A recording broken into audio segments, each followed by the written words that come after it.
എൻ്റെ മനുഷ്യരെ, നിങ്ങൾ എന്തൊക്കെയാണ് പറയുന്നത്? സുധിച്ചേട്ടൻ മരിച്ചു കിടന്നപ്പോൾ ഞാൻ 5 സ്റ്റാർ ഹോട്ടലിൽ പോയി കഴിച്ചെന്നോ? നിങ്ങൾക്ക് നാണമാകുന്നില്ല? നിങ്ങൾ എന്തൊക്കെയാണ് പറയുന്നത്? സുധിച്ചേട്ടൻ മരിച്ചു കിടന്ന അതിൻ്റെ ആ അടക്കുന്നതിൻ്റെ അന്ന് വൈകിട്ട് പോലും ഞാൻ കിച്ചു എന്തോ എനിക്ക് ഫുഡ് തന്നപ്പോഴാണ് ഞാൻ ഇച്ചിരി വെള്ളം ഇറക്കുന്നത് കഴിക്കുന്നത്. ഒരു പൊറോട്ട എന്താ മേടിച്ചു തന്നപ്പോൾ മനസ്സിലായോ? അന്നത്തെ ദിവസം അറിഞ്ഞപ്പോൾ തൊട്ട് ഞാൻ പച്ചവെള്ളം ഞാൻ കുടിച്ചിട്ടില്ല, കാപ്പി പോലും കുടിച്ചിട്ടില്ല. ഞാൻ അതിന് സൂചിച്ചേട്ടൻ്റെ ഡെഡ് ബോഡി കൊണ്ടുവരാൻ പോയിട്ടില്ലല്ലോ. ഫ്ലവേഴ്സിലും 24-ലും ഒന്നും ഞാൻ പോയിട്ടില്ല. ഞാൻ കാണുന്നത് ചേട്ടൻ മരിച്ചിട്ട് പിറ്റേ ദിവസം ഡെഡ് ബോഡി അവർ കൊണ്ടുവന്ന് 8:30 നമ്മുടെ പൊങ്ങന്താനം വീട്ടിൽ കൊണ്ടുവന്നപ്പോഴാണ് ഞാൻ കാണുന്നത്. നിങ്ങൾ അറിയാത്ത കാര്യം സംസാരിക്കരുതേ. ഞാൻ അവിടെ തളർന്ന് കിടക്കുമായിരുന്നു. ഞാൻ പോയിട്ടില്ല സൂചിച്ചേട്ടനെ ഡെഡ് ബോഡി കൊണ്ടുവരാൻ. നിങ്ങൾ ആരോട് വേണ്ട ചോദിച്ചു? നിങ്ങൾ എന്തിനാണ് ഈ കള്ളത്തരം പറയുന്നത്? നിങ്ങൾക്ക് നാണമാകുന്നില്ല ഇങ്ങനെ കള്ളത്തരം പറയാൻ? ഞാൻ പോയില്ല.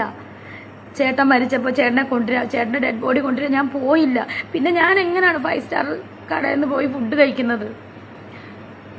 നിങ്ങൾ എന്തൊക്കെയാണ് പറയുന്നത്? നിങ്ങൾക്ക് എന്താണെങ്കിലും കാര്യം അറിഞ്ഞിട്ട് സത്യം അറിഞ്ഞിട്ട് വേണം നിങ്ങൾ സംസാരിക്കാൻ.